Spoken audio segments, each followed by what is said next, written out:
Aujourd'hui, vous pouvez vous asseoir. Aujourd'hui, je voulais parler juste un tout petit peu dans la même pensée. Dieu n'a rien à voir avec les dénominations.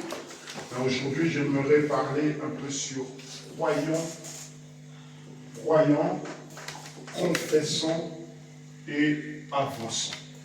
Amen. Amen. Croyons, confessons et avançons.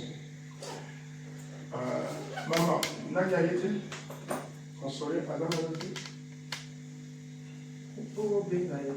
Ah, ok, d'accord.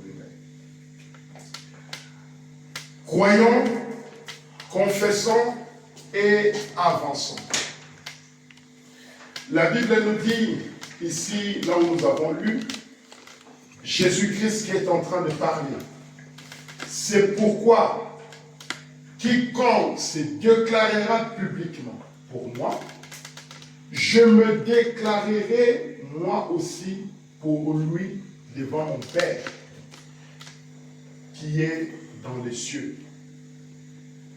Si tu déclares publiquement, tu vantes le nom de Jésus-Christ, tu parles de Jésus-Christ, tu n'as pas honte de Jésus-Christ, tu défends la cause de Jésus-Christ, tu es disciple de Jésus-Christ, tu acceptes sa parole, mon frère, ma soeur, laisse-moi te dire que il a dit dans sa parole que lui aussi, amen, amen. Lui aussi, il dit,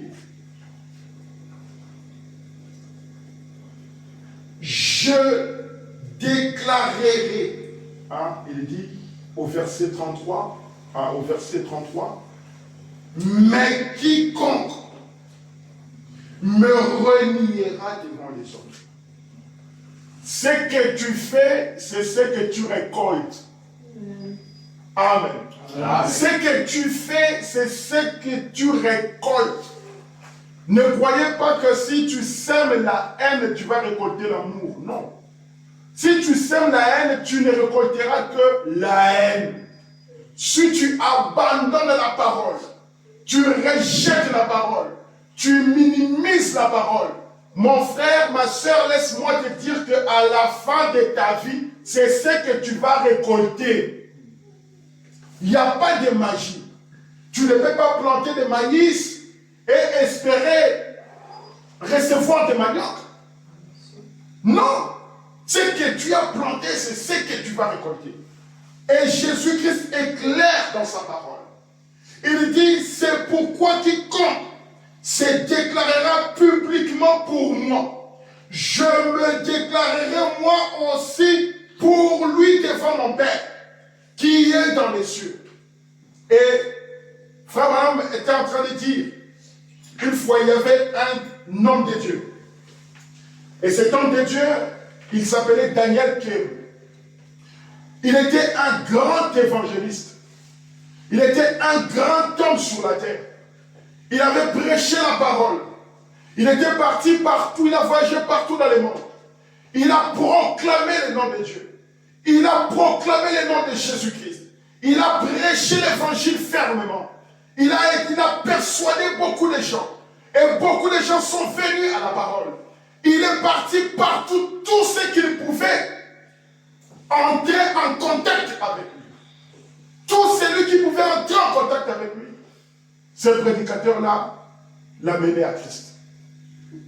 Il a parlé, il a prêché en toute occasion. Mais un jour, il est décédé. Alors quand un jour il est mort, il va raconter qu'il va rencontrer une lumière bruyante. Il va croiser cette lumière bruyante. Et il va dire, oh, moi je suis le grand prédicateur Daniel Kéru. Maintenant j'ai prêché la parole quand j'étais sur la terre. Alors, j'aimerais entrer dans la gloire de Dieu. Alors l'ange qui est venu le rencontrer lui a dit, dites-moi un peu comment tu t'appelles. Il va dire, moi je suis le grand prédicateur Daniel Kéru. Alors l'ange lui dit, mais attends un instant. Je vais essayer un peu de regarder dans le livre de l'agneau. Si ton nom est bel et bien dans le livre. Parce que je ne peux pas te faire entrer dans le royaume si ton nom n'est pas écrit dans le livre. Alors il dit, mais moi je suis le grand prédicateur. Certainement que tu vas trouver mon nom. Alors l'ange a commencé à regarder dans les livres. Il va regarder partout. Il va regarder partout. Elle va lui dire, oh mon cher ami, je suis désolé de te dire que je n'ai pas vu ton nom dans le livre.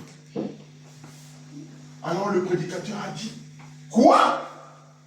Moi, Daniel Kéru, qui est prêché partout, un grand évangéliste, et toi tu dis que tu n'as pas trouvé mon nom.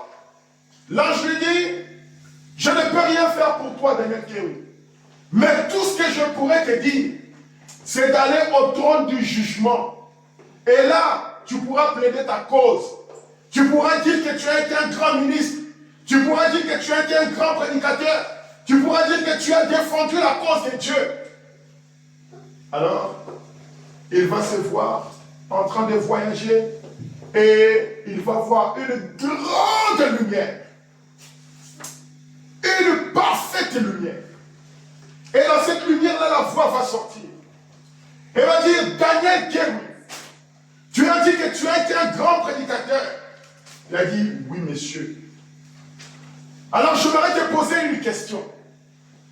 N'as-tu jamais volé lorsque tu étais sur la terre? Alors, toute l'histoire de sa vie a commencé à se dérouler devant lui. Ah, un jour j'avais volé, effectivement. Daniel Kéru, n'as-tu jamais trompé quelqu'un? Ah oui, je me souviens que j'avais trompé quelqu'un. Daniel Kéru, n'as-tu jamais regardé la femme de quelqu'un avec les yeux de la convoitise? Oh oui, je me souviens la sœur qu'elle là, je l'avais regardée de mauvaise manière. Alors, Daniel Kéru se sentait fatigué. Il se sentait condamné. Il était arrivé à un moment où il dit, ah, effectivement, ma vie n'était pas correcte quand j'étais sur cette terre. Il attendait une voix qui puisse lui dire, tu es condamné. Et qu'il puisse aller en enfer.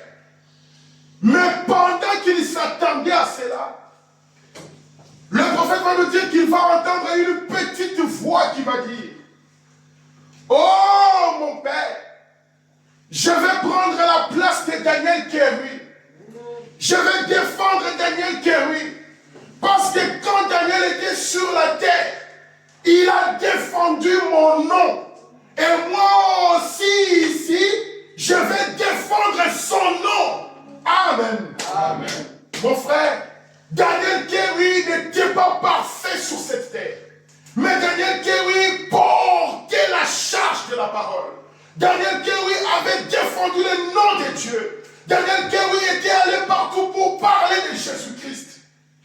Et comme le prophète, la Bible nous dit ici, c'est pourquoi quiconque se déclarera publiquement pour moi, je me déclarerai moi aussi pour lui devant mon Père. Amen. Amen. Qui est dans les cieux? Mais quiconque me reniera devant les hommes, je le renierai aussi devant mon Père. Alors ce matin, mes frères et sœurs, j'aimerais vous dire que nous sommes à un endroit le plus important de notre vie. Vous ne le réalisez peut-être pas, mais cet endroit devait être bondé de gens. Parce que les gens ne se réalisent pas.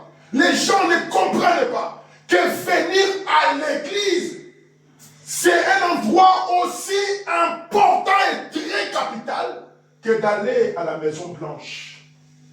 Amen. Amen. Amen. C'est très important.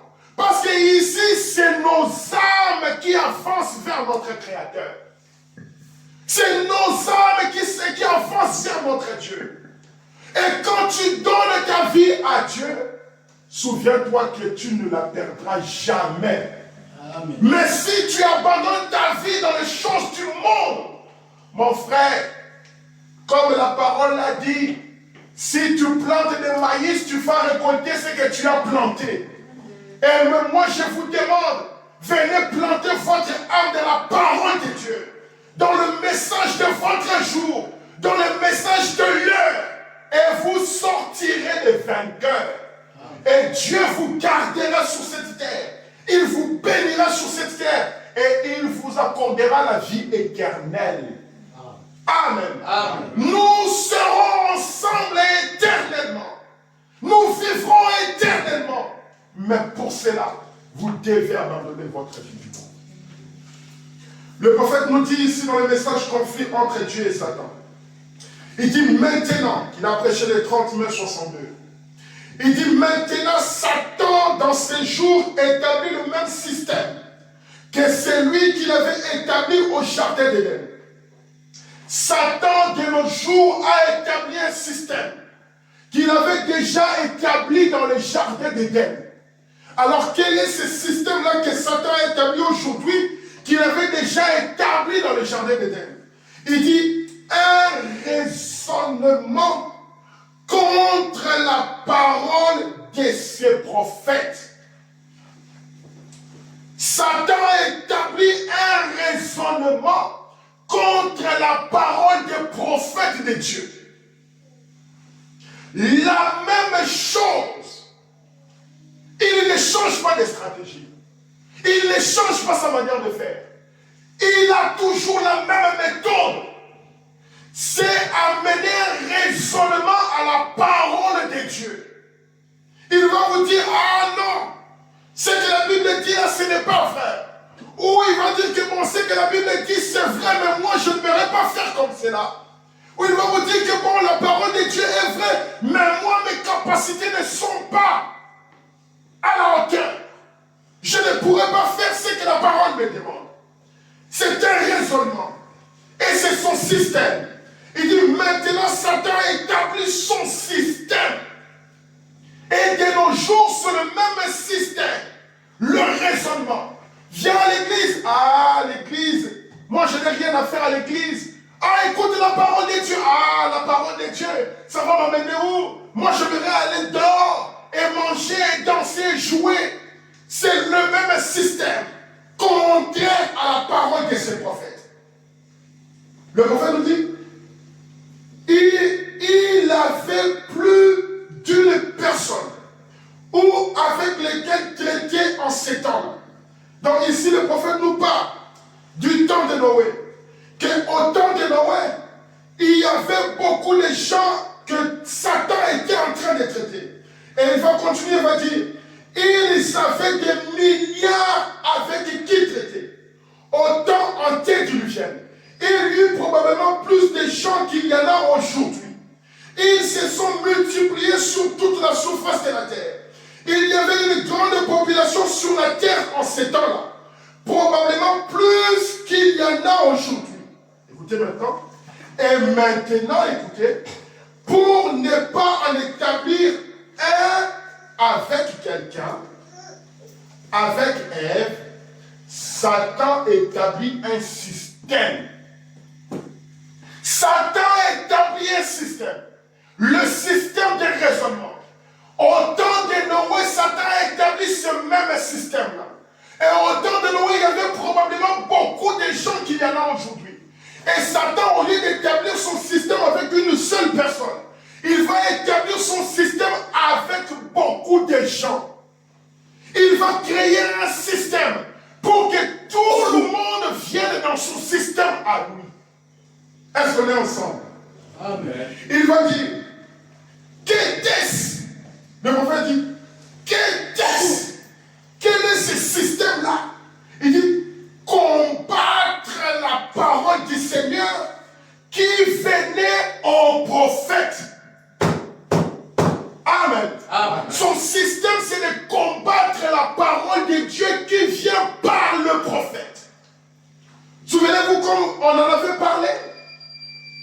Moïse.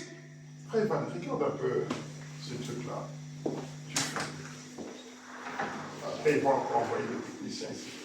Fait 1959 avec sur la flèche là. Vous allez vous souvenir au temps de Moïse, nous en avons vu que Dieu a dit à Moïse, forme un serpent d'airain, fabrique un serpent d'airain, que tout celui qui sera mordu par les autres serpents qui sont à terre, si tu regardes le serpent que Moïse aura fabriqué, le serpent là, qu'est-ce qui va vous arriver? Vous serez guéris. C'était ça le système de Dieu.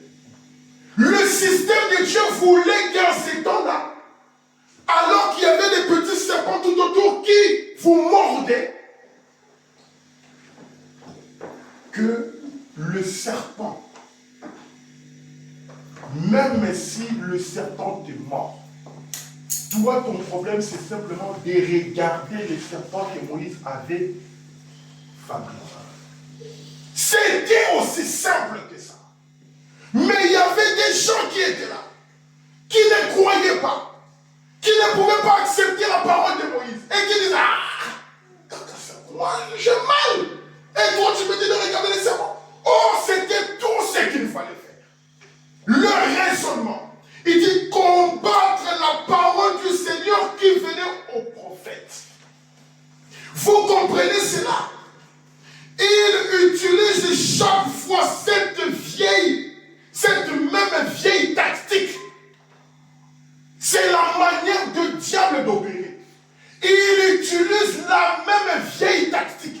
Vous amenez à raisonner de la parole de Dieu. À réfléchir, à mettre votre intelligence dans ce que Dieu a dit. Voilà le problème qui est là.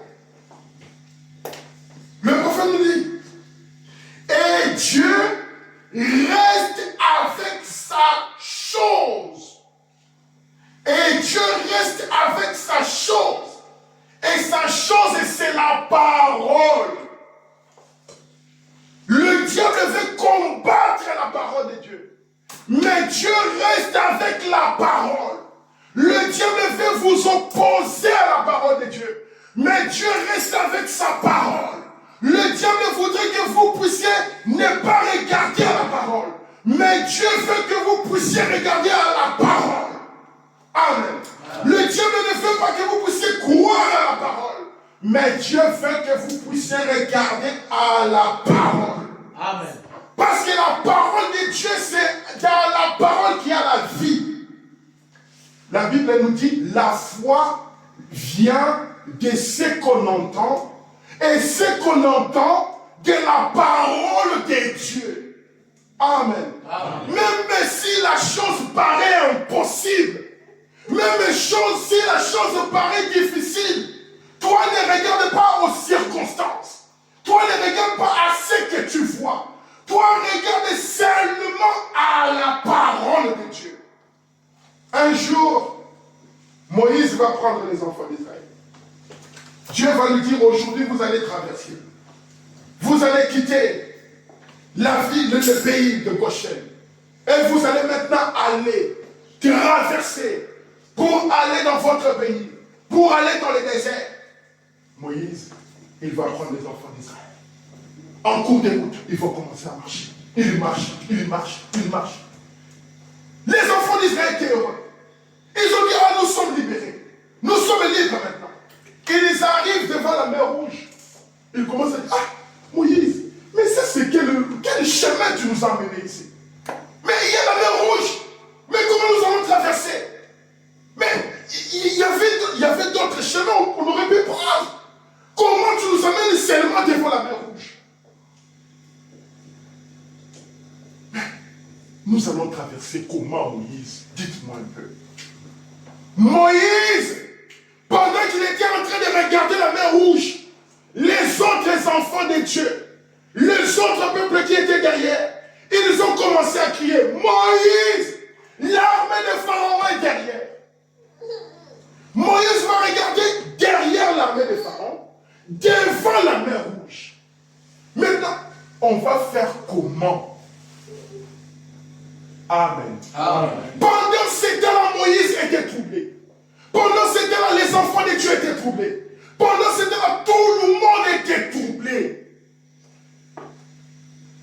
Tout le monde était troublé. Mais qu'est-ce qui s'est passé? Moïse va crier à Dieu. Oh Dieu, nous sommes bloqués ici. Que pouvons-nous faire? Si vous lisez dans votre Bible, la Bible dit, Dieu va dire à Moïse, Moïse, mais pourquoi tu cries? Parle! Amen. Amen. Prononce la parole. Pourquoi tu cries? Parle! Moïse, Dieu l'a amené devant Pharaon. Il a fait des grands miracles devant Pharaon. Il a créé des mouches. Il a créé des sauterelles. Il a créé des grenouilles. Mais il arrive devant la mer rouge. Il crie. Vous voyez l'attitude des noms. Dieu peut faire beaucoup de choses avec vous. Mais quand les difficultés arrivent, quand les problèmes arrivent, quand les tentations arrivent, l'homme a tendance à ne plus faire confiance en son Dieu. Quand il y a une difficulté qui se présente, l'homme a tendance à dire, mais Seigneur, je fais quoi? Il a tendance à oublier tout ce que Dieu a fait pour lui. Nous avons tous quitté nos pays en Afrique. Parfois, il y a des gens qui ont même traversé la mer, qui ont traversé des rivières, qui sont venus à pied, qui devaient même mourir en cours de route. Mais ce Dieu-là vous a gardé. Maintenant, vous arrivez ici, quelque chose survient, un problème se présente, une difficulté se présente, et vous commencez à dire, ah, Nzambaza l'a raté, Nzambaza wapi. Non, mon frère, tu n'as qu'à parler. Amen. Et l'Éternel entend ta voix. Amen. Et l'Éternel entend ta prière. Et ce Dieu-là va t'exaucer si tu le fais confiance. Amen. Amen. Si tu le fais confiance, ce Dieu-là est capable de te délivrer de ta situation. Ce Dieu-là est capable de faire un miracle dans ta vie. Ce Dieu-là est capable de te sortir de ta situation et de t'accorder ce dont tu as besoin. Mais souviens-toi que le diable a établi un système. Et son système, c'est le raisonnement. Le système du diable, c'est de t'amener à raisonner contre les paroles des prophètes, contre la parole de Dieu. Et aussi longtemps que tu te mettras dans le système du diable, tu vas échouer. Amen. Mais si tu crois à la parole de Dieu, tu fais confiance en Dieu, tu crois à la parole de ses serviteurs, les prophètes, tu crois à cela, tu mets toute ta foi dedans, tu dis, oh Dieu, tu es celui qui a divisé la mer rouge et les enfants de Dieu ont traversé à sec. Maintenant ici, je crois à la parole de ton prophète. Je ne suis pas dans le système du diable, mais je suis dans le système du Dieu très haut. Alors ouvre-moi la mer rouge, ouvre-moi le chemin, que je puisse traverser cette situation. C'est Dieu-là va t'ouvrir les portes. Amen. Amen. C'est Dieu-là va t'ouvrir les portes. Et il va te donner la solution à ton problème que tu as. Fais confiance en Dieu, mon frère. La parole de Dieu nous dit, paragraphe 147. Il dit, voici venir Noé et Enoch. Avec le ainsi dit le Seigneur, construisant une arche. Maintenant, observez, le système de Satan s'est moqué du système de Dieu. Amen. Amen. Le système de Satan, c'était se moquer du système de Dieu. Quand Dieu a dit quelque chose au prophète, et que le prophète a commencé à travailler sur l'inspiration de Dieu, le diable, lui, amène les gens à se moquer de ce que le prophète fait. Il dit, maintenant observez le système de Satan, se moquer du système de Dieu. Maintenant comparez cela avec aujourd'hui, des exaltés. On insultait le prophète, le exalté. Il dit, et que sais-je encore? Vous voyez, des moqueurs, dit la Bible. Ils se moquaient du système de Dieu. Le système de Satan se moquait du système de Dieu. Ils se disaient que cela ne tenait pas d'après leur science et leur raisonnement. D'après notre science. Mais ça ne tient pas debout ce que tu dis. D'après le monde. Ce que tu dis n'importe quoi. Mais vous savez, mon frère, les prophètes avaient un système. C'est croire à ce que Dieu a dit et confesser ce que Dieu a dit pour avancer. Amen. Ils croyaient à ce que Dieu avait dit. Ils confessaient cela. Ils proclamaient cela. Et ils avançaient. Amen. Si vous voulez avancer dans la vie, croyez à ce que le prophète a dit. Confessez que c'est la vérité. Et avancez. Amen. Et vous avancerez. Amen. Amen. Parce que vous savez, depuis Genèse, comme le prophète l'a dit, depuis le jardin d'Éden, comme le prophète a dit, où Satan a placé son système à lui, ce système-là n'arrive toujours pas à vaincre les prophètes de Dieu. Amen. Parce que le prophète, il croit à la parole de Dieu. Parce que le prophète, il confesse la parole de Dieu. Il proclame la parole de Dieu. Il prêche la parole de Dieu. Et il s'avance. Amen. Amen. Avançons, mes frères. Croyons, mes frères. Et avançons en confessant cela. Et vous allez voir que vous allez réussir. Amen. Le prophète nous dit, il s'est moqué du système de Dieu. Le système de Satan s'est moqué du système de Dieu. Il se disait que cela ne tenait pas d'après leur science et leur raisonnement. Ils ne croyaient pas à cela. Ils ne croyaient jamais à cela. Regardons un peu Jean, chapitre 1er.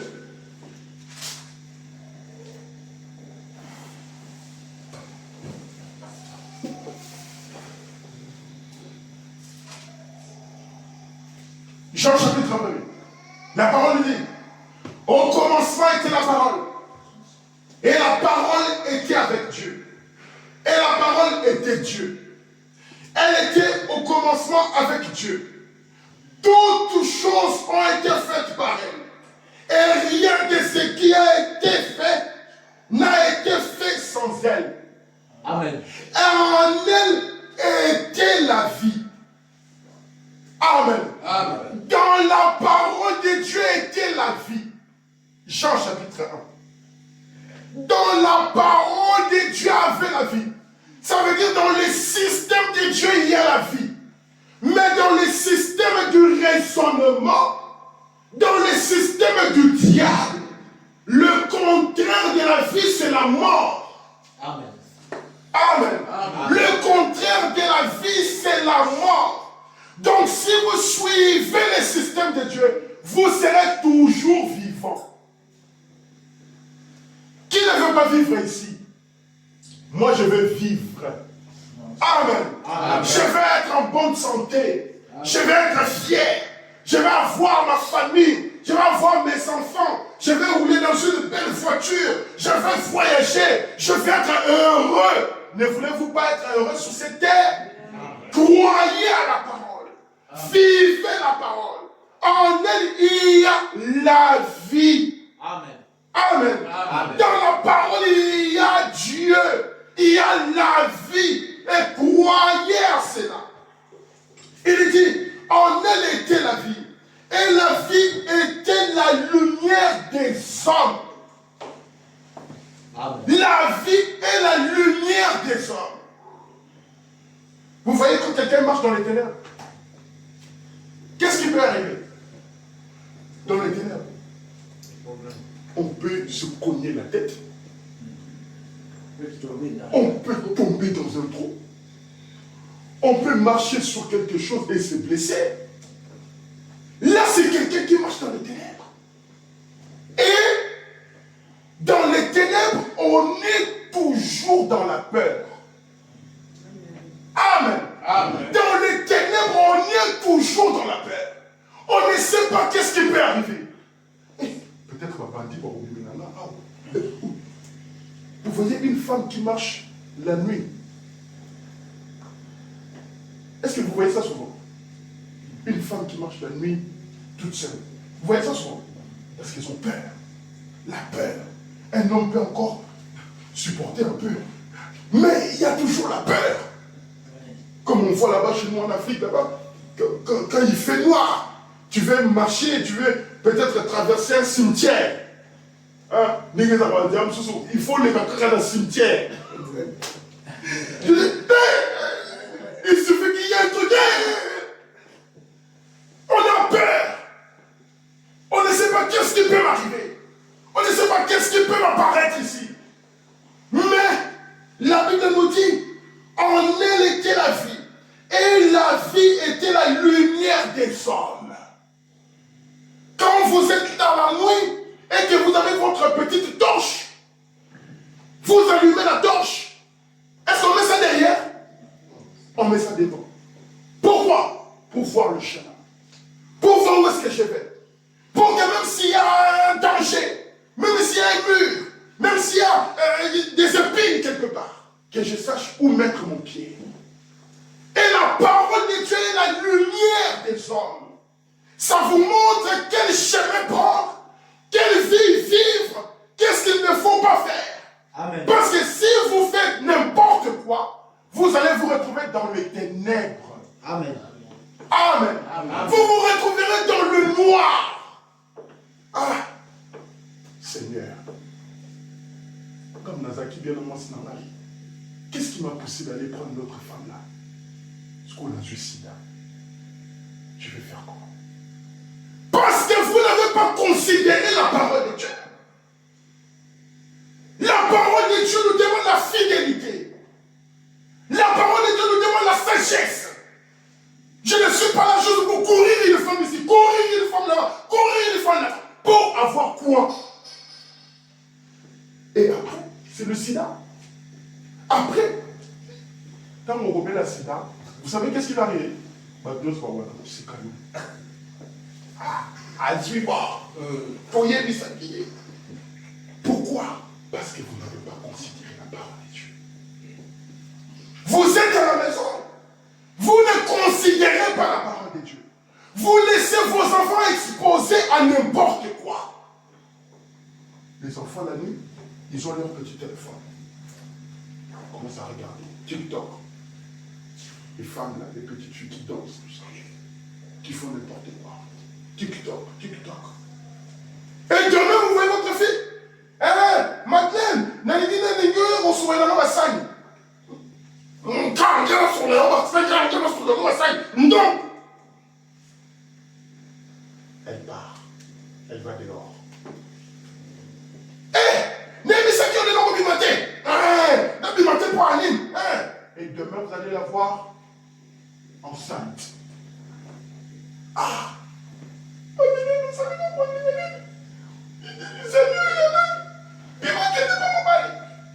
Et toute la famille.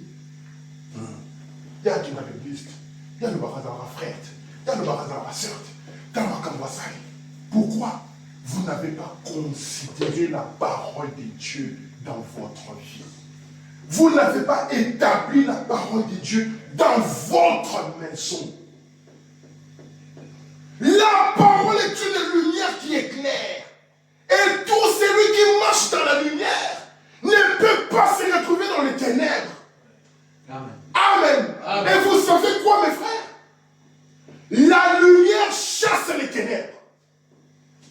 Si vous êtes dans le noir, mais que vous allumez votre torche, la lumière de votre torche va chasser les ténèbres. Vous allez voir votre chemin. Et dans votre vie aussi, c'est pareil. Si vous prenez la parole de Dieu, la parole de Dieu chassera le diable. La parole de Dieu chassera le mal. Amen. Amen. Amen. Vous serez assis sur la parole de Dieu.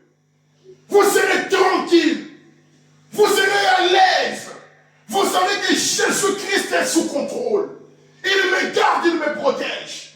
Même si je vais quelque part et que mon pied est prêt à chanceler, comme un homme, je peux avoir des faiblesses. Mais la puissance du Saint-Esprit viendra me garder, viendra me protéger,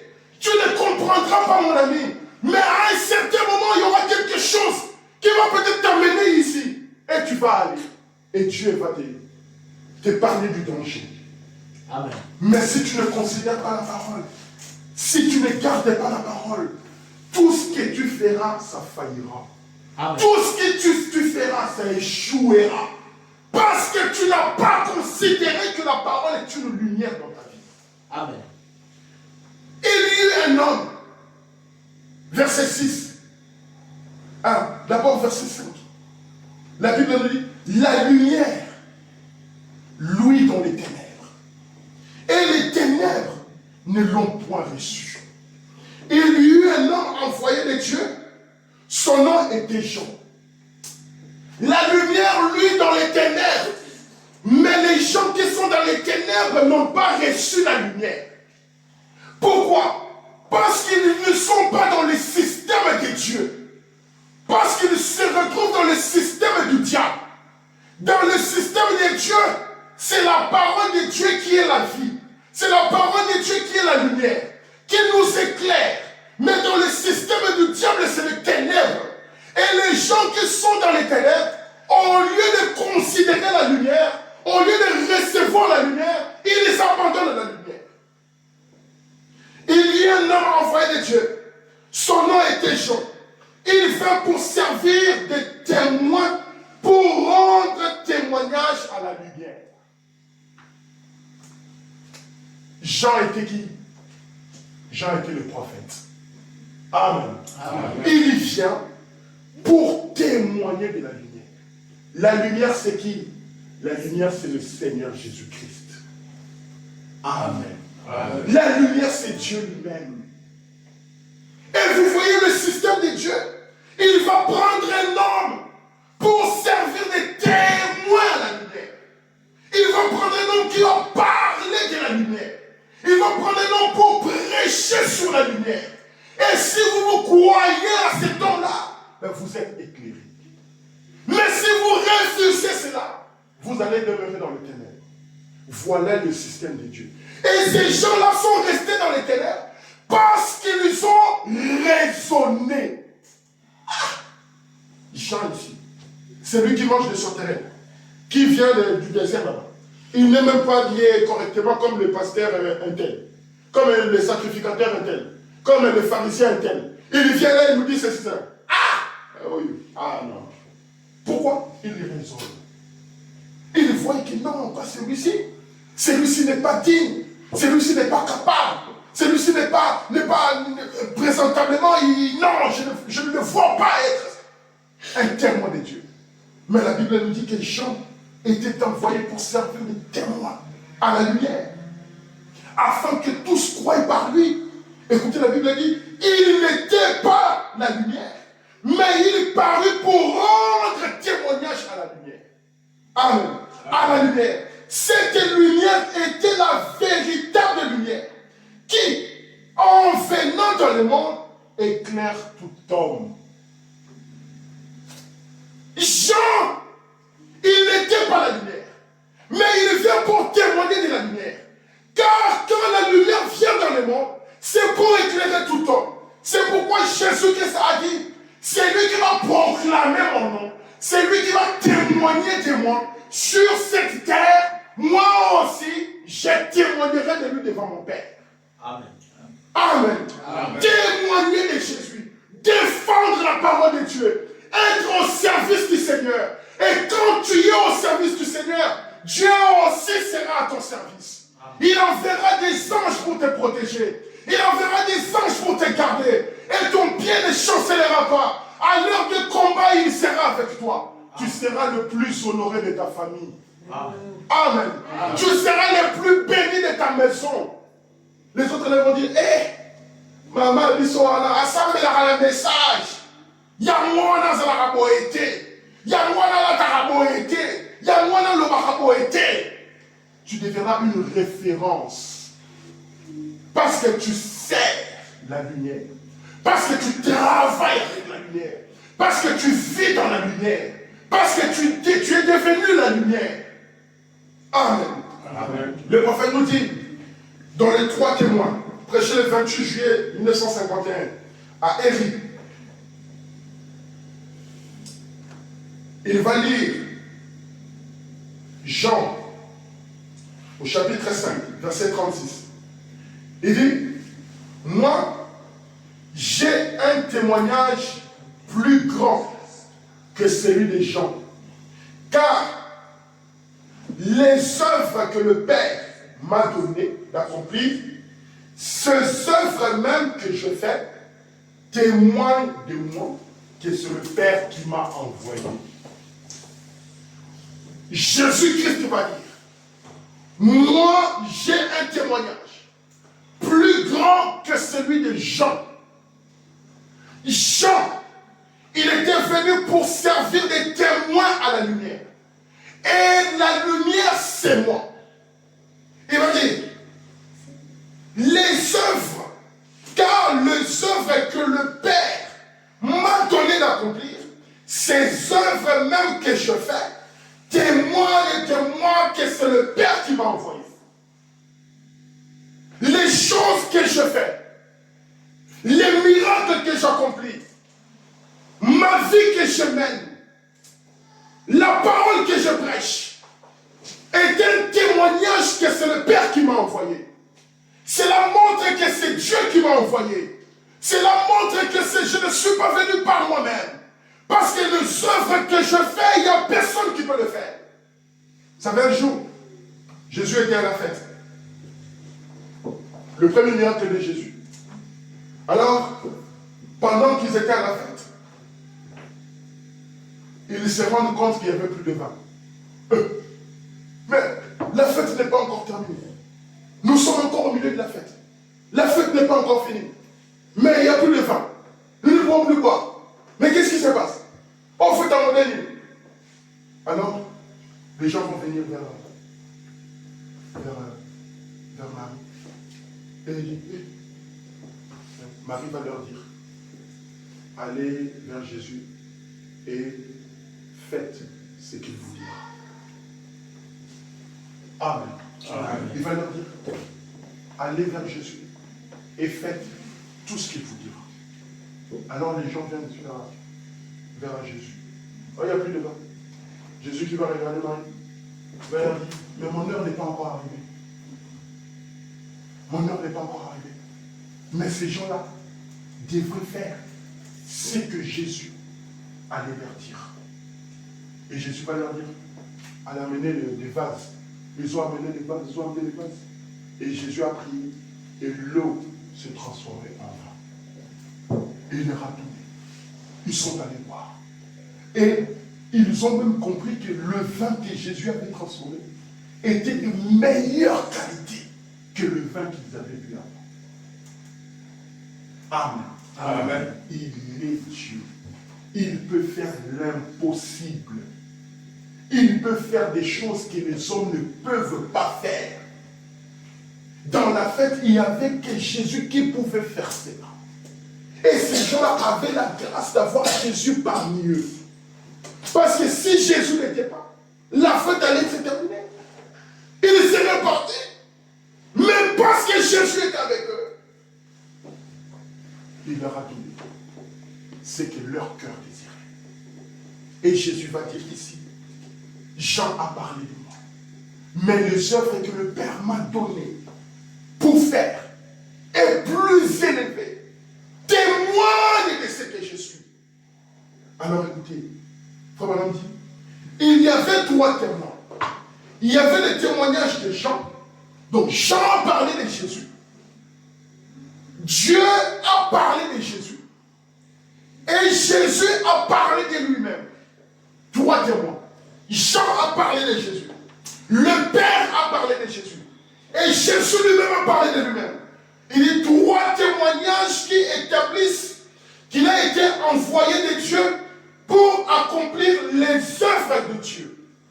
Et maintenant, il est le même aujourd'hui. Est-ce que vous croyez que Jésus est le même aujourd'hui? Il est le même aujourd'hui. Jésus-Christ est le même aujourd'hui. Jésus-Christ est le même aujourd'hui. Je ne vous entends pas dire amen. Amen. Il est le même. Il ne change pas. Le prophète nous dit, il est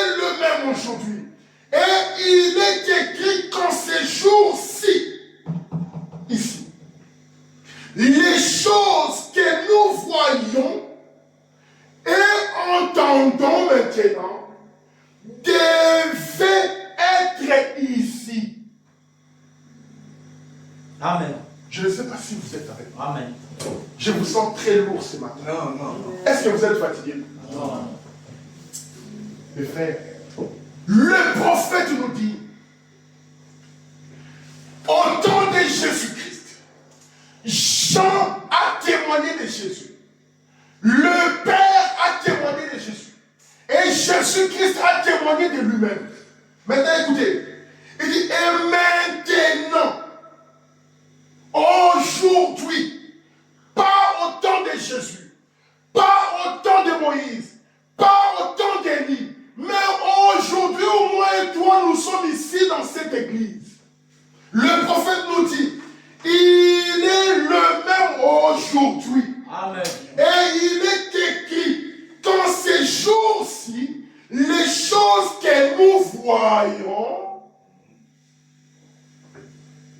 et entendons maintenant devraient être ici. Amen. Ces choses-là devront être ici. Les choses que nous voyons, les choses que nous entendons, ces choses-là devraient être ici. Il dit, tout cela c'est pour accomplir ce que le Seigneur avait dit. Amen. Amen. Amen. Ça montre que ce que Dieu a dit, c'est la vérité et ça doit s'accomplir. C'est comme nous l'avons vu dimanche dernier. Que vous n'avez pas besoin de douter. Parce que même si vous doutez, la parole de Dieu s'accomplira quand même. Amen. Amen. Ce n'est pas votre doute qui va empêcher la parole de s'accomplir. Non. Dieu a signé qu'au jour de Malachite chapitre 4, au jour du temps de la fin, au jour du 7e ange, quand le 7e trompette va sonner de la trompette, le mystère de Dieu va s'accomplir. Amen. Le mystère de Dieu, c'est ce que nous sommes en train de voir. Dieu t'a envoyé son ange. Dieu t'a envoyé son prophète. Dans le même système qu'il avait envoyé Moïse. Dans le même système qu'il avait envoyé Élie. Dans le même système qu'il avait envoyé Jérémie. Il t'a envoyé William Branham. Pour que tu puisses croire en lui. Et quand tu crois, tu vois les choses que Dieu avait prévues. Tu Amen. le vois. Amen. Oh mes frères, il va dire toute écriture est inspirée. Et son accomplissement doit vite avoir lieu comme les temps approchent. Qui aurait pensé, il y a quelques années, que votre arrière-grand-père avait rencontré son voisin et avait dit, vous savez, il est écrit dans la Bible qu'il arrivera un temps où des chars sans chevaux se précipiteront sur les places. Amen. Les chars sans chevaux se précipiteront sur les places. Ils se lanceront avec furie. Bien. Ils se lanceront avec furie. Ils courront comme des éclairs. Eh bien, peut-être que son voisin critiqueur aurait dit, eh bien, Jean a un peu perdu la tête. Les choses que nous voyons, qui regarde la guerre en Ukraine? Qui regarde la guerre en Ukraine? Bah, maman, autant la guerre en Ukraine, vous êtes distrait. Parce que la réalité des choses, c'est ce qui se passe là. C'est ça la réalité. Prenons Matthieu au chapitre 24. Matthieu chapitre 24.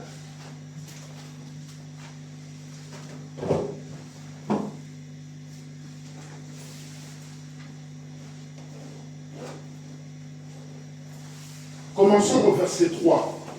Matthieu chapitre 24, verset 3. La Bible dit, il s'assit sur la montagne des Oliviers. Et les disciples vinrent en particulier lui poser cette question. Dis-nous, quand cela arrivera-t-il? Et quel sera le signe de ton avènement et de la fin du monde?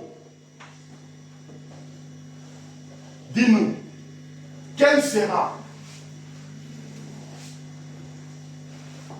Quand cela arrivera-t-il? Première question. Et quel sera le signe de ton avènement? Deuxième question. Et la fin du monde? Troisième question.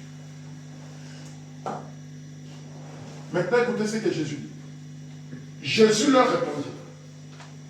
Prenez garde que personne ne vous séduise. D'abord, il commence par ça. Qu'est-ce qui s'était passé dans le jardin d'Éden? Ève a été séduite par le serpent. Le séducteur, c'est le diable. C'est lui qui vous amène le raisonnement.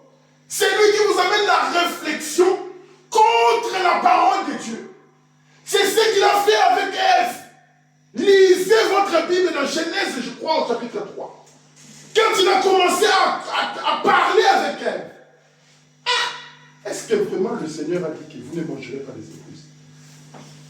Ah oui, le Seigneur nous a dit, on peut manger tous les fruits, mais pas ça. Elle se croyait prédicateur. Maman, comme on les a aujourd'hui, des mamans prédicateurs. Le diable est la teste. Elle commence à prêcher la parole. Oui, le Seigneur nous a dit, la parole parlait, il a dit.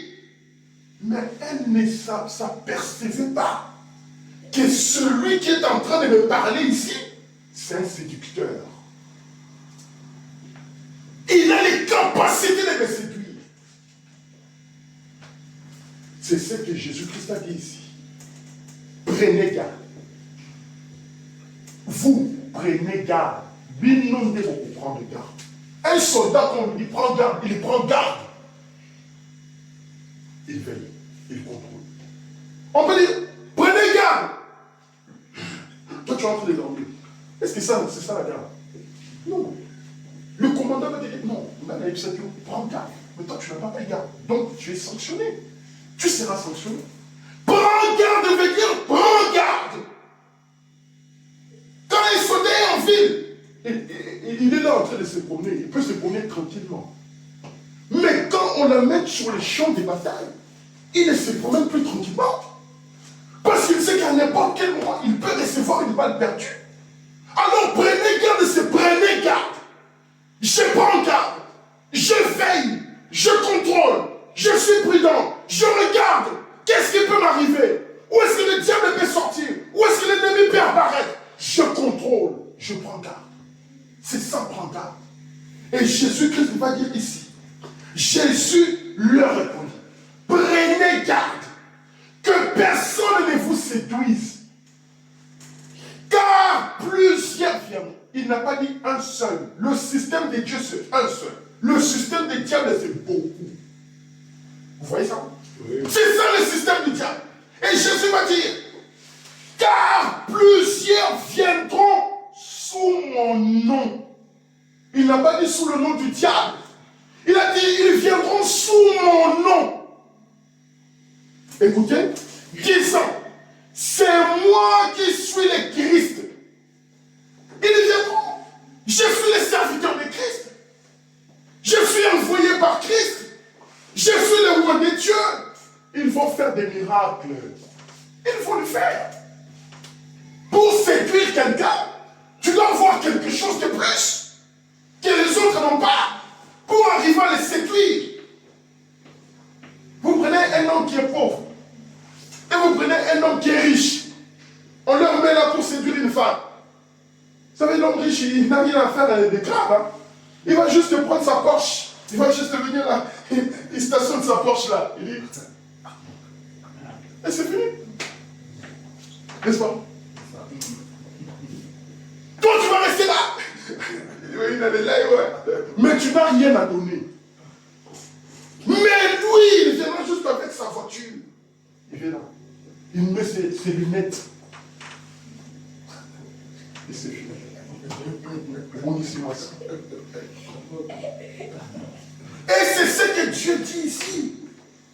Il dit, car plusieurs viendront sous mon nom disant, c'est moi qui suis le Christ. Et ils séduiront beaucoup de gens. Vous entendrez parler de guerre. Amen. Amen. Il commence maintenant à dire, ils vont séduire beaucoup de gens. Vous entendrez parler de guerre et de bruit de guerre. Gardez-vous d'être troublés. Car il faut que ces choses arrivent. Mais ce ne sera pas encore la fin. Une nation se lèvera contre une nation. Un pays s'élève contre notre pays. Aujourd'hui, vous voyez les États-Unis qui s'élèvent contre un autre pays. Le pays de Maduro, le Venezuela. Il veut faire la guerre. Les États-Unis s'élevaient contre l'Irak. La France s'élevait avec l'Union européenne contre la Libye. Le Rwanda qui s'élève contre la RDC. La Russie qui s'élève contre l'Ukraine. La Russie qui s'élève contre la Géorgie.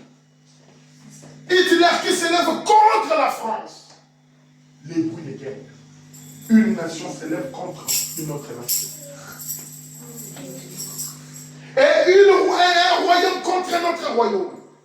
Il y aura en divers lieux des famines et des tremblements de terre. Et si vous regardez les journaux, vous allez voir que dans divers lieux, il y a la famine. Dans divers lieux, il y a des tremblements de terre. En Turquie, il y a eu beaucoup de gens qui sont morts. Des tremblements de terre. N'est-ce pas? Il y a toutes ces choses-là qui arrivent. La Bible continue. Tout cela ne sera que le commencement des douleurs. Alors on vous livrera au tourment et l'on vous fera mourir. La Bible a dit que vous, mes serviteurs, vous allez vivre heureux, dans la joie, dans les fêtes. Non, vous serez aimés. On vous livrera, on vous tuera. Lui, le Père, le Seigneur Jésus-Christ, il a été tué. Et qu'en est-il? Donc la parole de Dieu, ce n'est pas de la blague. Ce n'est pas de l'amusement. C'est un combat acharné. C'est son âme qu'on livre. C'est quelque chose de très sérieux. Ce n'est pas de la plaisanterie où les gens partent à l'église. Il transforme l'église en un salle de concert. Il transforme l'église en un salle de spectacle. Non, l'église du Dieu vivant. Vous n'allez jamais partir à la maternité et voir une femme accoucher en train de rigoler. Non! C'est des salles de pleurs et de cris, des douleurs sérieuses. Et si toi, le mari, tu es là, tu es en train de rigoler, la femme peut même te comme ça. N'est-ce pas? Oui. Maman Solange. Amen. Bonjour, maman Solange. Bonne. Mais c'est ça. C'est quelque chose de précieux. Il va dire, tout cela ne sera que le commencement des douleurs. Alors on vous livrera au tourment, et l'on vous fera mourir, et vous serez haïs de toutes les nations à cause de mon nom. Alors aussi plusieurs succomberont. Et il dit, c'est trahiront, c'est haïront les uns les autres. Et vous savez, les Juifs, ils ont été traînés partout dans le monde. Ils ont été éparpillés partout dans le monde. On les a pourchassés, on les a tués. Avec Hitler, il les a tués massivement. Voilà la parole de Jésus-Christ qui s'était accomplie. Écoutez, il dit, verset 10. Alors plusieurs succomberont, et ils se trahiront, se haïront les uns les autres. Plusieurs faux prophètes. Plusieurs faux prophètes s'élèveront. Et qu'est-ce qu'ils feront? Lisons un peu le verset 11. Donc, qu'est-ce que tu nous as mis là? Matthieu 24, verset 11. J'aimerais que nous puissions lire tout ça ensemble. Matthieu 24, verset 11. Est-ce qu'on y est? Plusieurs faux prophètes s'élèveront. Allons-y tous ensemble. Plusieurs faux prophètes s'élèveront. 12. Et ils séduiront Beaucoup de gens. 12. parce que l'iniquité cessera accrue. La charité du plus grand nombre se refroidira. Ah. Je dis pourquoi le va être vous voyez ça? La Bible dit, nous sommes au temps, Dieu est en train de parler du temps de la fin. On lui a posé la question, les signes du temps de la fin. Il va dire, plusieurs faux prophètes. D'abord, il commence par dire, prenez garde que personne ne vous séduise. Maintenant, au verset 11, il dit, plusieurs faux prophètes s'élèveront. Leur but, c'est de vous dérouter de la véritable vision de la parole de Dieu, de la véritable pensée de Dieu. Leur but, c'est de vous séduire. Ils viennent en mission de séduction. Ils auront de belles paroles. Ils pourront faire des miracles. Ils pourront faire beaucoup de démonstrations pour vous séduire. Et ils séduisent. La Bible ne dit pas qu'ils vont échouer. La Bible dit, et ils séduiront beaucoup de gens. Et parce que l'iniquité se sera accrue. L'iniquité, c'est quoi? L'iniquité, c'est... Je sais que voler, c'est mal, mais je vole quand même. Je sais que quand je mets un habillement d'homme, c'est contraire à la parole de Dieu, mais je m'habille quand même. Je sais que moi, en tant que femme, quand je porte un habit qui expose mon corps, qui montre la forme de mon corps, un homme va me regarder, il sera séduit. Il aura envie de m'appeler.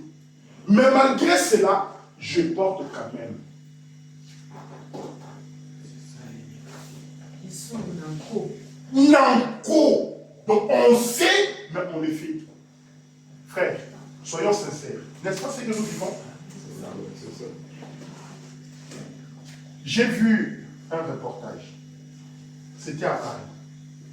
Une femme est montée dans un bus. Vous regardez la femme là, vous allez même dire, ceux qui sont au Congo, ou bien chez nous, même en Afrique là-bas, on aurait pu...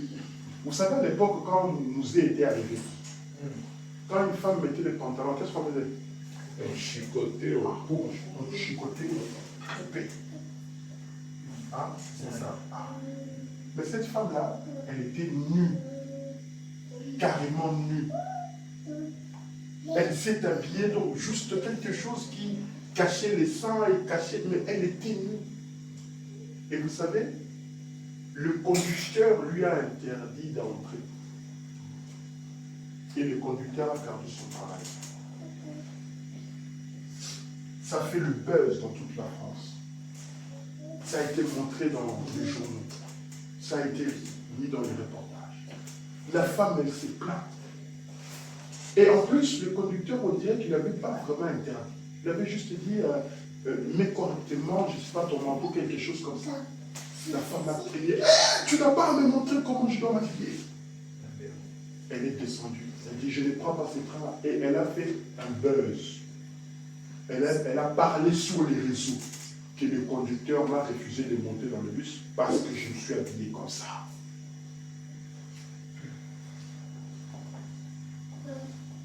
Les frères, aujourd'hui les mamans souffrent. La fille veut sortir et rentrer dans la maison comme elle veut. Elle veut s'habiller comme elle veut. Et la maman n'a pas le droit de lui dire, ma fille, comme tu t'es vêtu comme ça, ce n'est pas correct. La fille, elle va dire, quitte là-bas. Et elle sort, elle va faire ça. L'iniquité. Le mal est devenu le bien. Le bien est devenu le mal. Il s'est passé quelque chose. Je ne sais plus le pays là, j'oublie le pays. Vous savez qu'est-ce qu'ils ont fait dans ces pays-là? Le système de ces pays-là est conservateur. Ce sont des conservateurs. Ce sont des gens qui sont proches un peu de la Russie. Ils n'acceptent pas les homosexuels, ils n'acceptent pas tous ces tas de trucs-là. Alors ce sont des conservateurs. Mais seulement le pays en question est dans l'Union européenne. Et comme ils sont dans l'Union européenne, le système européen s'est propagé cet esprit. Vous voyez? C'est influencé, c'est amener le monde dans cet état. Alors qu'est-ce qu'ils ont fait? Ils ont envoyé des députés de toute l'Europe pour aller mobiliser, sensibiliser les gens là-bas dans ces pays-là. Et ils sont partis là-bas, ils ont organisé comment on appelle ça, une marche. Ils ont organisé, on appelle ça marche de soutien des homosexuels. Et quand ils font ça, ils mettent beaucoup d'argent pour amener les gens à dire, c'est un autre problème. Et amener les gens à entrer dans ces choses-là. Vous voyez, influencer le monde, amener les mondes. De n'importe quelle manière, tout ce qu'ils veulent, c'est amener les mondes là-dedans. Mes frères, la parole de Dieu ne ment pas. Et elle dit toujours la vérité.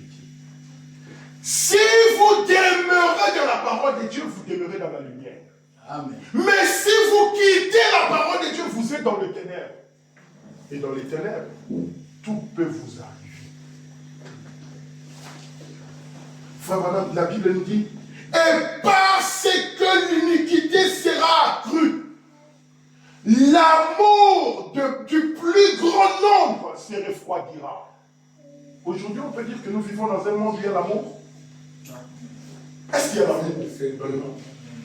Mais non. Nous vivons dans un monde où c'est l'intérêt.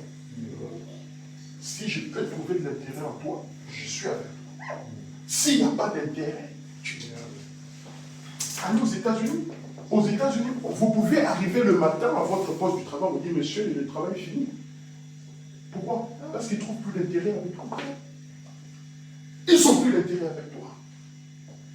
Plus ils n'ont pas d'intérêt avec toi, ils te laissent dans la rue. Tu n'as pas le système social, tu ne peux pas aller à l'hôpital. Pendant le Covid, il y avait un garçon, je crois, de 9 ans, qui était décédé comme ça, à Los Angeles. Qui est décédé comme ça. Pourquoi on a dit que lui, il n'avait pas le système social. Il n'avait pas les moyens pour aller à l'hôpital. Donc, ils l'ont laissé partir. L'intérêt. C'est ça le monde dans lequel nous vivons. Et ça, c'est Jésus-Christ qui l'avait dit. L'amour du plus grand nombre se refroidira. L'amour de venir communier, il n'y en aura pas. L'amour de voir ton frère comme ça dans le bien, grandir dans ses activités, il n'y en aura pas. Il y a commencé à me c'est qu'il y a ces métis. C'est qu'il y a bizarre. Tous à la personne sera la signe. Mais jamais je peux voir mon frère évoluer dans ce que il fait. Et je viens, mon frère, continue. Les viens encore plus haut. Non. Et moi aussi, quand l'Éternel me bénit, quand le Seigneur me bénit, au lieu que maintenant je regarde mes frères, je dis, mes frères, venez, profitez aussi de la bénédiction. Non! Je vais rester là, je dis, l'égoïsme, la haine, la jalousie. Ça ne parle même pas. Mes frères, ce sont les esprits du temps de la fin. Ce sont des choses du temps de la fin. Mais, croyons à la parole. Amen. Amen. Confessons ce que la parole dit. Proclamons ce que la parole a dit. Et agissons allant de l'avant. Amen. Même si quelqu'un il doute de la parole, dis-lui, mon frère, il est temps que tu te réveilles. Il est temps que tu viennes avec moi. Il est temps parce que nous sommes sur un champ de bataille. Je ne peux pas te laisser. Continuons à aller à l'église. Dieu, nous croyons en lui. Il va faire des grandes choses pour nous. Il va nous délivrer. Amen. Vous savez, la Bible nous parle de Shadrach et Meshach et Abednego. Alors qu'ils étaient en Babylone en captivité, on a dit que Meshach, Abednego et toi, vous devez maintenant aller adorer le Dieu du roi. Mais eux, ils ont dit non, nous on ne va pas adorer votre Dieu là. Nous faisons confiance à notre Seigneur, à notre roi. Alors ils ont dit, ah, comme vous croyez à votre Dieu là, nous allons faire quoi? Nous allons vous jeter dans une fournaise ardente. Nous allons vous mettre là-dedans et vous allez mourir. Ils vont chauffer la fournaise 7 fois plus. Mais ils avaient un Dieu qui les avait honorés. Puisqu'ils avaient proclamé le nom de Dieu, puisqu'ils avaient défendu le nom de Dieu, Dieu ne les avait pas abandonnés. Amen. Amen. Amen. Dieu ne les avait pas laissés. Pendant qu'on les a menés dans la fournaise, pendant qu'on les jetait dans la fournaise, les soldats qui les amenaient, ils étaient brûlés. Ils étaient morts. Mais Shadrach, Meshach et Abednego, ils sont sortis vivants. Amen. Parce que le roi des rois n'abandonne pas ses enfants, qui confessent son nom, qui avancent dans la foi, qui croient en lui. Amen. Amen. Ils étaient là dans une situation difficile. Mais pendant qu'ils étaient dans une situation difficile, ils ont dit que notre Dieu nous délivre ou pas. Ça, nous ne ferions pas. Nous n'allons pas nous incliner devant votre Dieu. Parce que c'est contraire au système de Dieu. C'est contraire à la parole de Dieu. Je préfère donner ma vie. Mais ça, je ne le ferai pas. Oh, mes amis, lisons un peu Daniel au chapitre 3.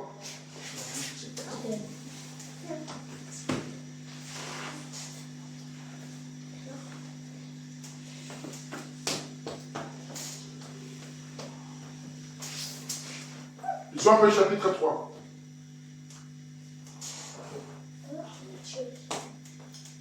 Verset 8. Lisons verset 8, vous allez voir.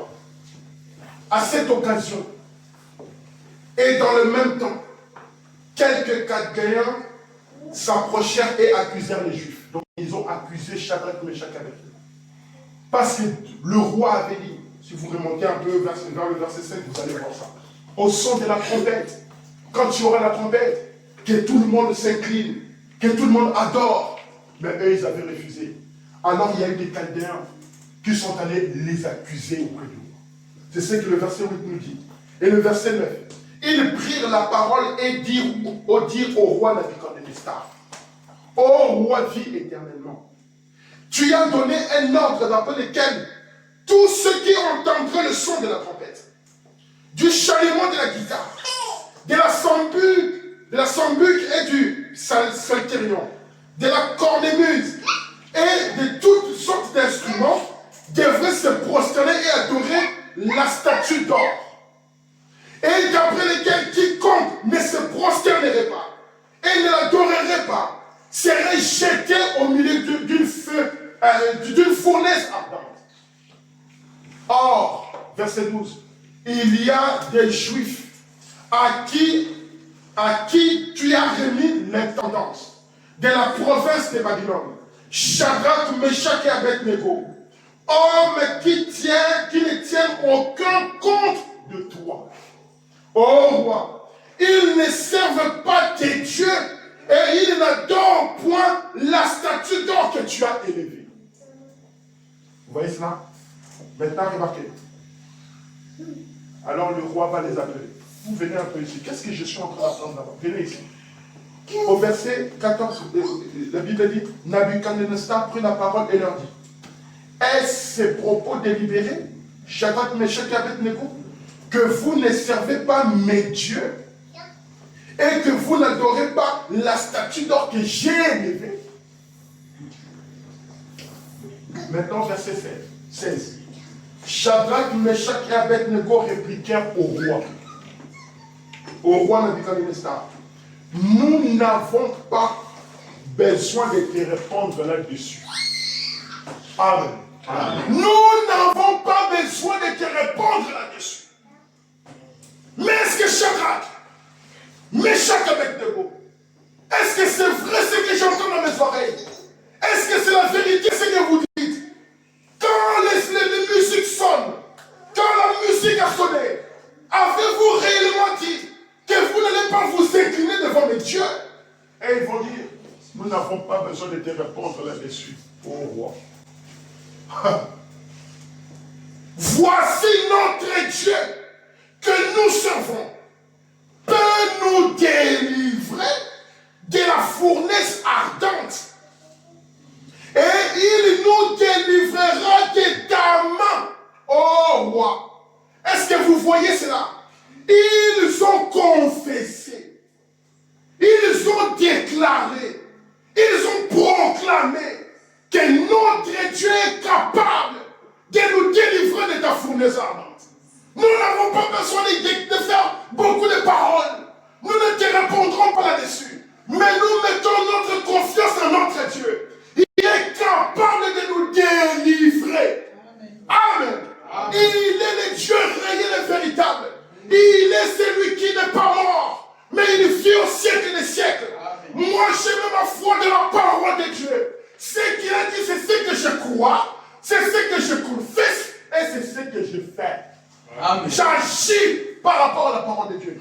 Alors, vous écoutez, sur quoi Nabuchodonosor fut rempli de fureur. Il s'est senti offusqué. Il s'est senti humilié. Il s'est senti négligé. Il s'est senti rabattu. Il changea de visage. En tournant ses regards contre Shadrach, Meshach et Abednego. C'était des gens avec qui il était en train de travailler. C'était ses intendants. Mais seulement là, ils se sont opposés au roi. Alors le roi a changé de visage. Il a dit, ah, il s'amuse, ce genre. Il reprit la parole et ordonna de chauffer la fournaise. 7 fois plus que ne convenait de la chauffer. Chauffez-moi un peu cette fournaise. 7 fois. Ils vont chauffer, chauffer, chauffer, chauffer. Les amis, ça, c'est ce que dit la parole de Dieu. C'est ce qui est arrivé aux autres.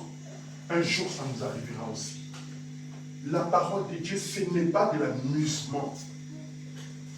Si vous rencontrez des prophètes dont Jésus a dit qu'ils vous séduiront, eux, ils ne vous parleront pas de ces choses ici.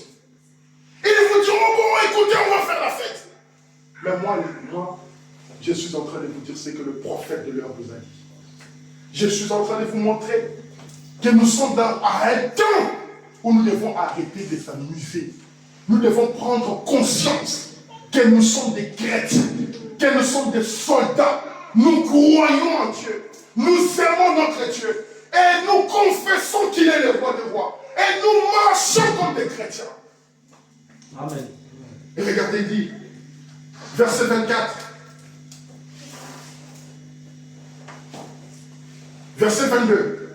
Comme l'ordre du roi était sévère et que la fournaise était extraordinairement chauffée. Verset 22. Chapitre 3. Daniel. La flamme tua les hommes qui avaient jeté Shadrach, Meshach et Abednego. La flamme était extraordinairement chauffée. La fournaise était extraordinairement chauffée. Les gens qui amenaient Shadrach, Meshach et Abednego, eux, ils sont morts à cause de la flamme. Meshach et Abednego tombèrent liés au milieu de la fournaise ardente. Verset 24. Alors le roi Nabuchodonosor fut effrayé et se levant précipitamment, il prit la parole et dit à ses conseillers, n'avons-nous pas jeté au milieu du feu 3 hommes liés? Ils répondirent au roi, certainement au roi. Il reprit et dit, eh bien, je vois 4 hommes sans lien qui marchent au milieu du feu et qui n'ont point de mal. Acclamons pour notre Seigneur. Ils ont été jetés dans la fournaise, les mains liées. Mais pendant qu'ils tombaient dans la fournaise, le roi regarde et dit, oh, mais ces gens étaient liés. Ces gens étaient liés.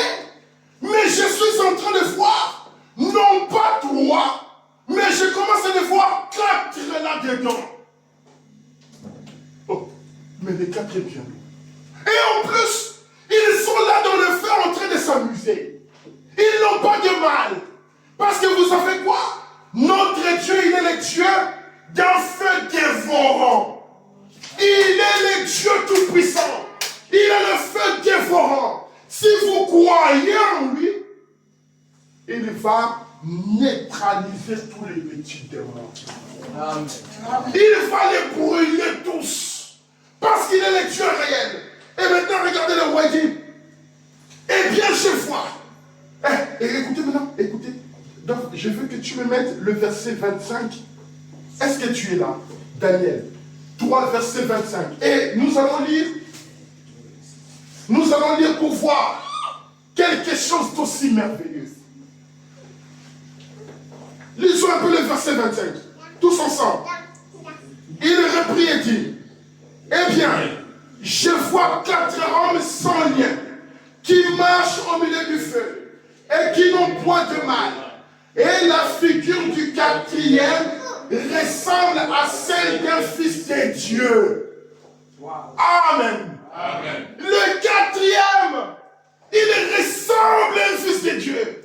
Le 4e paraît comme un homme qui n'est pas de ce monde. Le 4e, c'est le Seigneur Jésus-Christ lui-même. Le 4e, c'est Dieu lui-même. Le 4e, c'est la parole. Amen. Amen. Si je suis seul sur la route, je ne suis pas seul. Il y a la parole. Si nous sommes à 2 sur la route, nous ne sommes pas à 2. Il y a un 3e. Et eux, ils étaient 3. Le 4e est venu. Parce qu'ils ont confessé. Ils ont défendu la parole. Ils ont parlé de la parole.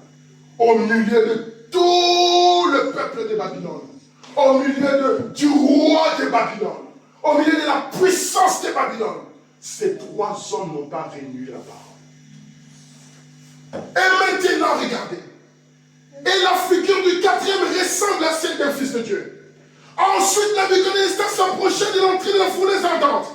Et prenant la parole, il dit, Shadrach, Meshach et Abednego, serviteurs du Dieu suprême, sortez et venez. Et Shadrach, Meshach et Abednego sortirent du milieu du feu. Amen. Amen. Shadrach, Meshach et Abednego, ils sortent du feu que le roi a chauffé 7 fois. Oh, mes frères, il y a un mystère dans le chiffre 7. Il y a quelque chose dans le chiffre 7. Lisons Apocalypse au chapitre 10.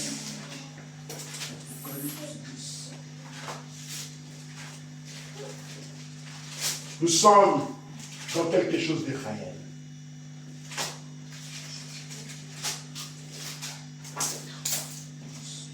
Je vis un autre ange puissant.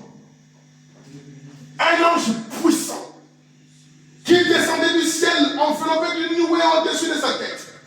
Était l'arc-en-ciel. Et son visage était comme le soleil.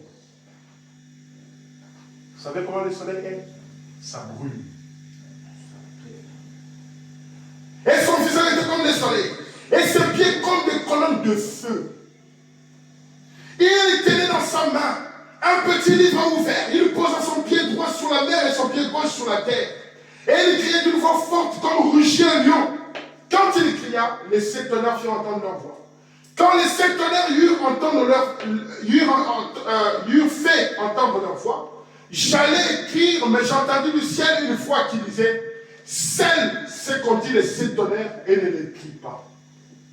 Et l'ange que je voyais debout sur la mer et sur la terre, leva sa main droite vers le ciel, et jura par celui qui vit au siècle des siècles, qui a créé le ciel et ce qui s'y trouve, la terre et ce qui s'y trouve, et la mer et ce qui s'y trouve, qu'il n'y aurait plus de délai. Mais qu'au jour de la voix du 7e ange. Amen. Amen. Le jour de la voix du 7e. Il y a un mystère dans le chiffre 7. Il y a quelque chose de particulier dans le numéro 7. Au jour de la voix du 7e ange, quand il sonnerait de la trompette, le mystère de Dieu s'accomplirait comme il l'a annoncé à ses serviteurs, les prophètes. Il fait simplement ce qu'il dit aux prophètes. C'est le schéma, le système de Dieu. Et le système du diable, c'est s'opposer aux prophètes. C'est combattre les prophètes. C'est humilier les prophètes. Alors Shadrach et Meshach et Abednego, ils croyaient à la parole des prophètes.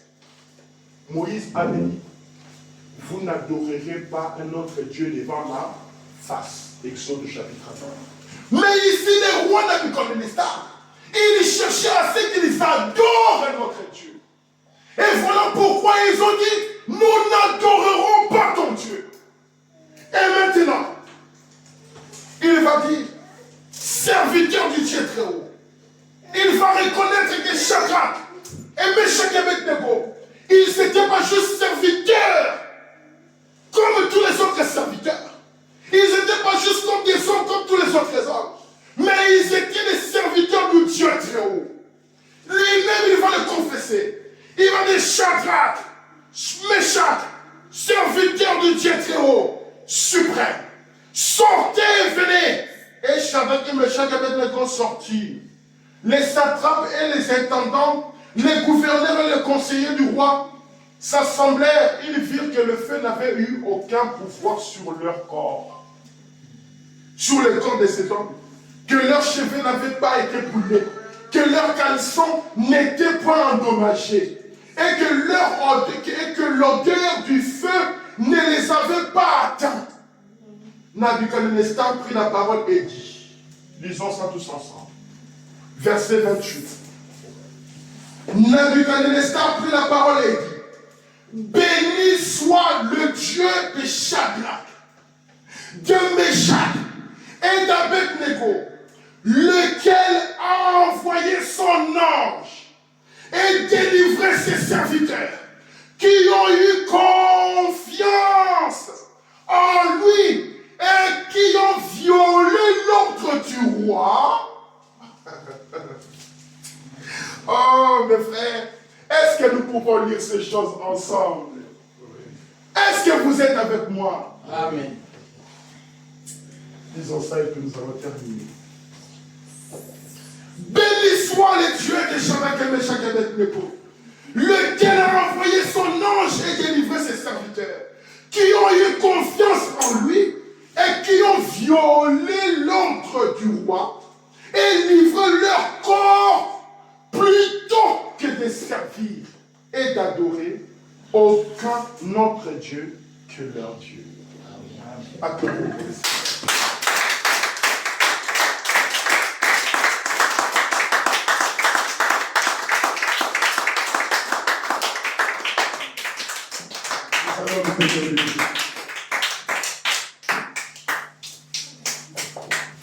Mes frères, vous avez un Dieu merveilleux. Amen. Un Dieu réel. Un Dieu puissant. Aimez-le de tout votre cœur et servez-le. Amen. Amen. Et puis nous la tête pour la prière. Éternel Dieu, notre Père, pas encore changé à ce que je sache. Tu es le premier et le dernier. Tu es le Dieu Tout-Puissant, le Créateur des cieux et de la terre. Père Céleste, après avoir fait quelques bruits, je remets tes enfants entre tes sentiments pour qu'ils aillent avec tes paroles, qu'ils croient, qu'ils confessent et qu'ils agissent comme Shadrach et Meshach avec nous. L'heure est partie. Je ne leur ai pas les garder très longtemps ici, Seigneur. Ils sont fatigués. Mais je prie que tu puisses les fortifier et les encourager. Bénis leur cœur, bénis leurs âmes et bénis tout ce qu'ils sont en train de faire. Père Céleste, il y en a qui se retrouvent dans des situations très difficiles. Ils n'ont pas de maison, ils n'ont pas où aller, ils ne savent pas quoi faire. Si tu les laisses dans cette situation, le diable va leur montrer des voies faciles. Aller s'unir avec une femme qui a des papiers, aller s'unir avec un homme qui a des papiers, dans le but de faciliter leur vie ici en France. Mais Père Céleste, toi tu as donné ta parole. Et ils ont foi en ta parole. Ils croient dans ta parole. Ouvre-leur les voies et donne-leur ce qu'ils ont besoin, pour qu'ils ne tombent pas dans le piège de l'ennemi. Éternel Dieu, toi le Créateur des cieux et de la terre, le diable va donner la facilité, le diable va montrer le chemin raccourci. Mais comme tu avais dit à Moïse, tu avais montré à Moïse le chemin et tu l'as conduit vers le chemin le plus difficile. Ce n'était pas juste pour le plaisir, mais c'était pour le mettre à l'épreuve afin que tu puisses opérer un grand miracle. Un grand miracle qui est encore parlé à nos jours. Bien-aimé Père Céleste, s'il traverse des moments difficiles, Père, ce n'est pas juste pour par le plaisir ou par les sentiments. Mais tu es en train de leur faire passer par des épreuves afin qu'ils mettent leur confiance en toi, afin qu'ils regardent à toi. Et j'aimerais qu'ils regardent à toi plutôt qu'ils regardent à ce que le monde va leur proposer. Le monde va leur proposer une jolie femme qui a un papier ou je ne sais pas quoi. Le diable a beaucoup de stratégies. Mais Seigneur, ne les laisse pas faire cela. Je te prie de les conduire et de leur donner de maison, de manière extraordinaire. Que tu puisses arranger leur vie. Tous ceux qui n'ont pas une vie correcte, que tu les aides. Bien-aimé Père, je prie aussi que tu leur donnes du travail, qu'ils reçoivent du travail dans cette vie, et qu'ils puissent s'en rendre compte du miracle que toi tu auras fait dans leur vie. Parce que s'ils se retrouvent quelque part en couple et avec je ne sais pas qui, ils se glorifieront eux-mêmes. Ils se diront que c'est de moi-même, je fais ça, après j'ai eu des papiers. Après je me suis en sorti. Mais si tu leur donnes du travail, si tu leur donnes une maison, si tu leur donnes de l'argent, dans les manières où ils ne s'attendent pas, dans les manières qui ne sont pas normales aux yeux des humains, ils comprendront que c'est ta grâce qui a fait cela. Ils comprendront que c'est un miracle dans leur vie. Et c'est ça ce que nous voulons faire. Je les laisse en quelque sorte. Donne-leur ce que leur cœur désire. Ils sont restés ici depuis le matin. Ils sont fatigués. Donne-leur ce que leur cœur désire. Bien-aimé Père, parfois aussi nous pouvons nous retrouver dans une bonne situation où on a le papier, où on a l'argent, on a une maison, on a une voiture. On se sent arrivé quelque part. On se sent puissant.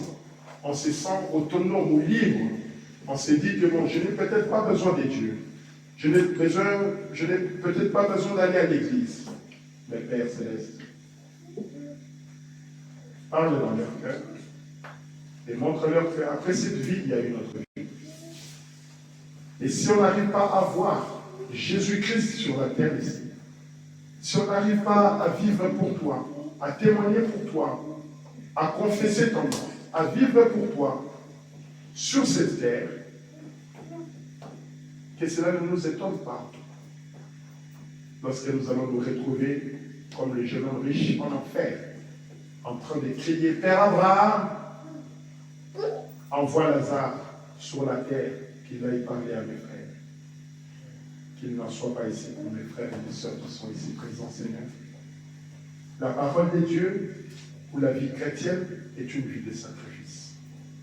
Tu as dit à tes disciples, on va vous frapper, on va vous tuer, on va vous poursuivre. Tu ne leur as pas dit qu'on va, vous serez heureux, vous allez manger, vous allez faire des fêtes, vous allez faire ceci. Non. C'est que ce n'est pas une vie simple, c'est une vie difficile. Mais tu leur avais dit, quand les vagues vont surmonter, moi je serai là comme un étendard et je vous protégerai. Je vous garderai. Quand on vous traînera devant les juges, vous ne réfléchissez pas à ce que vous allez dire. Mais le Saint-Esprit prendra votre position et il parlera au moment même. Père, je remets tes enfants entre tes mains, qu'ils te fassent confiance, qu'ils croient en toi. Et même moi-même, j'ai besoin de cela, Seigneur. J'ai besoin de plus de foi pour toi, plus d'amour pour toi, plus d'humilité et plus de sincérité, Seigneur. Je m'abandonne entre tes mains, je laisse tes enfants entre tes mains. Conduis-nous et garde chacun de nous jusqu'au dimanche prochain. Dans le nom de Jésus-Christ, j'ai ainsi prié. Accompagne-les dans leur maison et garde-les pendant la semaine, qu'ils pensent à ces choses, qu'ils lisent leur Bible, qu'ils prient et qu'ils chantent les cantiques des cieux. Au nom de Jésus-Christ, nous allons tous répéter la prière de notre Seigneur Jésus-Christ. Notre Père qui est aux cieux, que ton nom soit sanctifié, que ton règne vienne, que ta volonté soit faite sur la terre comme au ciel. Donne-nous aujourd'hui notre pain quotidien. Pardonne nos offenses, comme nous pardonnons aussi à ceux qui nous offensent. Mais ne nous soumets pas à la tentation, délivre-nous du mal. Car c'est à toi qu'appartiennent le règne, la puissance et la gloire au siècle des siècles. Amen. Amen. Merci beaucoup. Acclamons pour le Seigneur.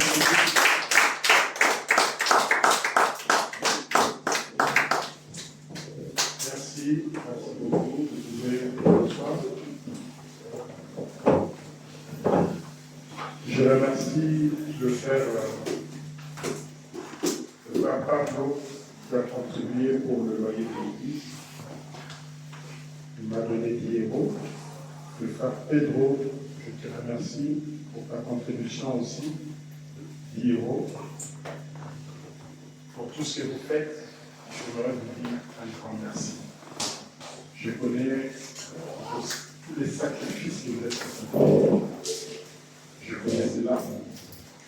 Je sais que vous n'avez pas de travail, vous n'avez pas beaucoup de moyens, mais vous donnez avec votre cœur. Et c'est l'état de votre cœur qui pose devant Dieu.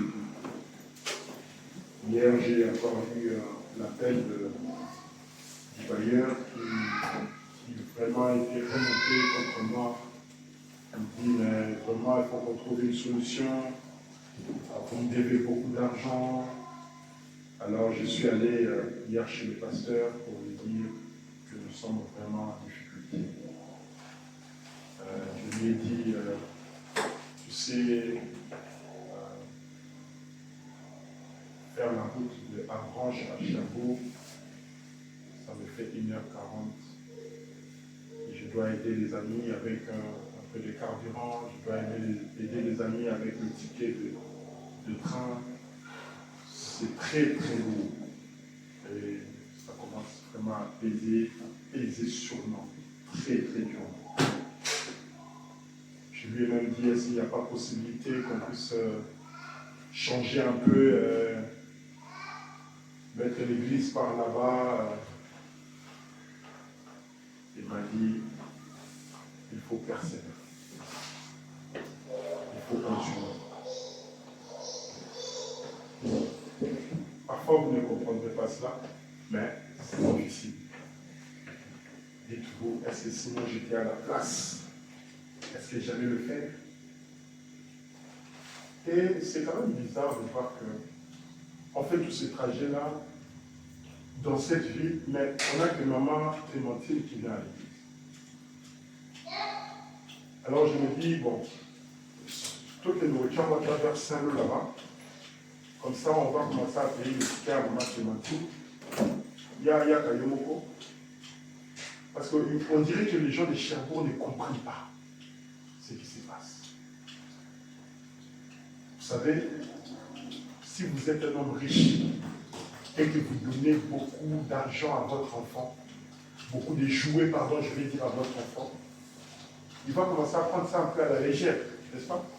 En moins, la valeur, il va jouer. Mais laissez-le un peu comme ça, sans jouer. Que quand il sort, il va un peu chez ses amis, voir d'autres amis avec des jouets. C'est là qu'il va comprendre. Il dit, ah, les jouets, moi je vais les jouer. Tu vas dire, mais il n'y a pas l'argent. Et souvent, il y a certains hommes riches qui sont très dans l'instruction, dans la droiture, où ils savent comment éduquer leurs enfants. Parfois, ils ont beaucoup d'argent, mais ils ne donnent pas beaucoup de jouets à leurs enfants. Ils ne leur donnent pas beaucoup de liberté. Parce que sinon, les enfants vont s'habituer, ils n'auront pas l'esprit de chercher et de travailler pour trouver de l'aide. C'est un peu ce que je vois ici dans ce film. Juste le fait de comprendre que Bateau t'active. Je ne sais pas si tu reçois quelqu'un dans la famille. Si par exemple tu vas aller voir un ami et que tu mets 2 heures sur la route, frère Ivan, tu fais 2 heures sur la route, tu viens chez moi.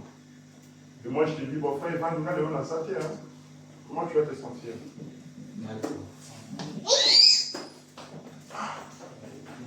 Comment je peux faire 2 heures, mais et puis je viens, je suis dans la santé. C'est mal, n'est-ce pas? Ça c'est négligé. Nous avons la valeur. Mais ce qui est là, qui est président de la République, on nous remonte là-bas.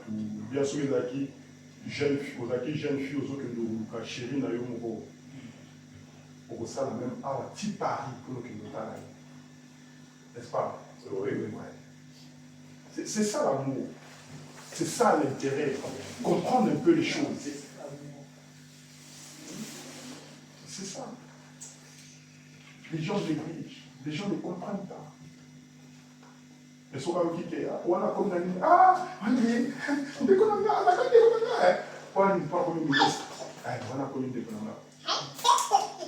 c'est ce qu'on a vu ici. L'égoïsme, la négligence.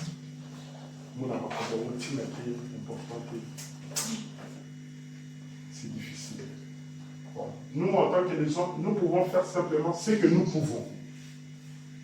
En suivant juste la vision que Dieu nous a donnée. Et le jour où Dieu va nous dire, bon, on arrête, on va arrêter. Peut-être au Canada, on a dit que Cherbourg je pars au Canada là-bas. Dans les zones de froid, peut-être que j'aurai 2-3 personnes et on communiera. C'est triste. C'est vraiment triste. Mais réfléchissez à cela. Nous avons terminé pour aujourd'hui. J'avais pensé, maman, aux autres, aux 8 dates. Le décembre. Aux 8 dates. Le 29. Le 29. Ah. Je voulais qu'on fasse notre communion le 14 décembre. Je pensais à cela le 14 décembre. Je pense que ça dimanche après.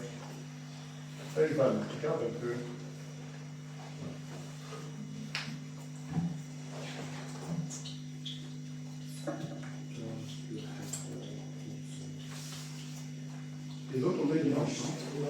Et dimanche. Donc, je pensais qu'on fasse ça le 14 décembre. Parce que je ne sais pas, peut-être que je vais aussi aller me reposer un peu. Avant qu'on puisse se rencontrer au réveillon pour ceux qui seront là. Puis on se verra l'année prochaine, 2026.